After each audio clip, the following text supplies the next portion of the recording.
The contemplation of whether those who have been cremated will be resurrected is a thought-provoking and spiritually significant aspect of theological discourse. This question lies at the intersection of faith, belief, and the mysterious nature of the afterlife.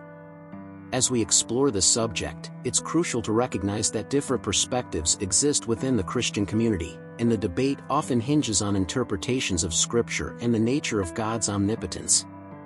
One fundamental starting point is the absence of a clear, explicit directive in the Bible regarding the fate of individuals who have undergone cremation. God has not provided a detailed script outlining the destiny of Christians who choose this method of body disposition.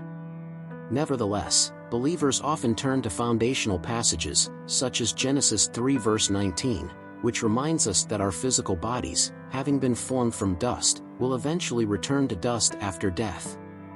This verse underscores a broader spiritual truth: the ultimate focus lies not in the preservation of our physical bodies but in the promise of spiritual resurrection. Theological discussions often reference the powerful narrative of resurrection found in the New Testament, particularly in the teachings of the Apostle Paul.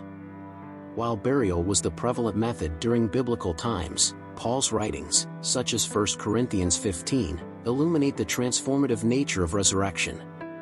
The emphasis is on the metamorphosis of earthly bodies into spiritual bodies during this divine event. From this perspective, the method of disposal. In this video, I'll be addressing a commonly asked question that resonates with both believers and non-believers alike. The query revolves around whether Jesus will resurrect those who have been cremated, or, phrased differently, what fate awaits individuals who were cremated upon the resurrection during the second coming of Jesus Christ. Let me start by emphasizing that God has not provided us with a specific directive, revelation, or explicit command regarding the destiny of Christians who undergo cremation. The Bible lacks explicit guidance on this matter. However, there are certain verses that offer general guidance. One such verse is Genesis 3 verse 19, which conveys that our physical bodies, originating from dust, will eventually return to dust after death. This underscores that the preservation of our physical bodies post-death is not the focal point. This theological exploration is not new. It's a topic I've delved into extensively within the Christian community. Some argue that when Jesus descends from heaven during the second coming, he has the power to transform and resurrect millions of bodies, including those that have been cremated. The focus, they contend, should not be on the preservation of physical bodies after death, as various uncontrollable factors can impact the state of bodies post-mortem.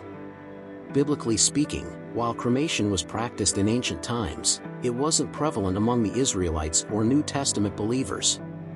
Burial was the predominant method, with bodies laid to rest in tombs, caves, or the ground. However, the Bible does not explicitly mandate burial as the sole method of disposing of a body. The crucial takeaway is that Christians have freedom of choice when deciding between cremation and burial, a decision ideally made in consultation with their loved ones. Regarding the belief in cremation among Christians, opinions vary. While the Bible doesn't issue a clear command on cremation, some Christians object to it, expressing concerns about the potential hindrance to bodily resurrection. They often reference 1 Corinthians 15 verses 35 to 55 to support their stance, emphasizing the transformation of earthly bodies into spiritual bodies during resurrection. However, as discussed earlier, the method of disposal, whether through cremation or burial, does not pose a challenge for God in reuniting the body with its soul. In essence, the choice between cremation and burial falls within the realm of Christian freedom. It's a personal decision that individuals should make with the approval of their loved ones. I trust that you found this discussion enlightening. If so, please consider expressing your appreciation by liking and subscribing to the channel, as this helps spread the message further. God bless, and may you have a wonderful day ahead. In conclusion, the contemplation of whether those who have been cremated will be resurrected invites us into the depth of theological reflection, stirring our thoughts on faith, belief, and the enigmatic realm of the afterlife. As we navigate this complex subject, it becomes evident that diverse perspectives exist within the Christian community, each shaped by varying interpretations of Scripture and differing views on the omnipotence of God. A fundamental aspect to acknowledge is the absence of a precise, explicit directive in the Bible concerning the fate of individuals who have chosen cremation. God, in His wisdom, has not outlined a specific script detailing the destiny of Christians who undergo this method of body disposition. While foundational passages like Genesis 3 verse 19 remind us of our earthly origin and the eventual return to dust, the overarching spiritual truth emerges. The primary focus lies not on the preservation of physical bodies but on the promise of spiritual resurrection. In theological discussions, the New Testament, especially the teachings of the Apostle Paul in 1 Corinthians 15, sheds light on the transformative nature of resurrection. Despite burial being the prevalent method in biblical times, Paul's writings emphasize the profound metamorphosis of earthly bodies into spiritual bodies during this divine event. This perspective underscores the idea that the method of disposal, whether through cremation or burial, does not pose a hindrance to God's ability to fulfill the promise of resurrection. Ultimately, the question of whether those who have been cremated will be resurrected remains within the realms of mystery and faith.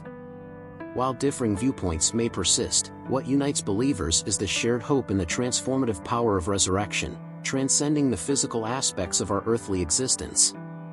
In navigating this theological terrain, let us approach these matters with humility, reverence, and a steadfast trust in the promises of a merciful and all-powerful God.